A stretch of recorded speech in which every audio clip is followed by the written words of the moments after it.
Hi all, welcome to football arena. Brazilian super താരമായ Bruno Guimaraes നിലവിൽ തകർപ്പൻ പ്രകടനമാണ് വേൾഡ് കപ്പിൽ നടത്തിക്കൊണ്ടിരിക്കുന്നത്. കഴിഞ്ഞ ബ്രസീലിന്റെ മത്സരത്തിൽ ഇരട്ട അസിസ്റ്റുകൾ സ്വന്തമാക്കാൻ അദ്ദേഹത്തിന് കഴിഞ്ഞിരുന്നു. മാത്രമല്ല ആകെ 3 അസിസ്റ്റുകൾ ബ്രൂണോ ഇപ്പോൾ പൂർത്തിയാക്കി കഴിഞ്ഞിട്ടുണ്ട്. ഏതായാലും അദ്ദേഹവുമായി ബന്ധപ്പെട്ട ഒരു ട്രാൻസ്ഫർ റൂമർ ഇപ്പോൾ പുറത്തേക്ക് വന്നിട്ടുണ്ട്. അതായത് നിലവിൽ ബ്രൂണോ ന്യൂകാസൽ യുണൈറ്റഡിന് വേണ്ടിയാണ് കളിച്ചുകൊണ്ടിരിക്കുന്നത്. മറ്റൊരു ഇംഗ്ലീഷ് പ്രീമിയർ ലീഗ് വമ്പന്മാരായ ആഴ്സണൽ ഇദ്ദേഹത്തെ സ്വന്തമാക്കാൻ വേണ്ടി രംഗത്ത് വന്നിട്ടുണ്ട് എന്നുള്ളത് മാത്രമല്ല, ന്യൂകാസൽ യുണൈറ്റഡിന് ഒരു ഓഫർ നൽകുകയും ചെയ്തിട്ടുണ്ട്.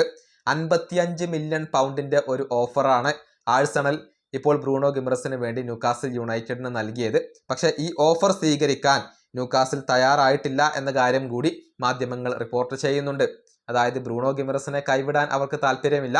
55 മില്യൺ പൗണ്ടിന്റെ ഓഫർ അവർ തള്ളിക്കളഞ്ഞു. എന്നാൽ ആഴ്സണൽ ഈ താരത്തിന് വേണ്ടിയുള്ള ശ്രമങ്ങൾ അവസാനിപ്പിക്കാനും ഒരുക്കമല്ല. പുതിയ ഒരു ഓഫർ നൽകാനുള്ള ഒരുക്കത്തിലാണ് ആഴ്സണൽ ഉള്ളത് എന്നാണ് എല്ലാ മാധ്യമങ്ങളും കണ്ടെത്തിയിട്ടുള്ളത്. ന്യൂകാസൽ യുണൈറ്റഡിന് ഈ താരത്തെ നിലനിർത്താനാണ് താല്പര്യം. കോൺട്രാക്ട് പുതുക്കിക്കൊണ്ട് അദ്ദേഹത്തെ നിലനിർത്താൻ ന്യൂകാസൽ യുണൈറ്റഡ് ശ്രമിച്ചേക്കും എന്നൊക്കെയാണ് അറിയാൻ സാധിക്കുന്നത്. ഏതായാലും ബ്രൂണോ ഇപ്പോൾ ഇതിനൊന്നും ചെവി നൽകുന്നില്ല. മറിച്ച് വേൾഡ് കപ്പിൽ മാത്രമാണ് അദ്ദേഹം ശ്രദ്ധ നൽകിയിരിക്കുന്നത്. വേൾഡ് കപ്പിന് ശേഷം മാത്രമാണ് അദ്ദേഹം തൻ്റെ ഭാവിയെക്കുറിച്ച് തീരുമാനങ്ങൾ എടുക്കുക. ഈ വീഡിയോ അവസാനിപ്പിക്കുന്നു. അടുത്തൊരു വീഡിയോ കാണാം.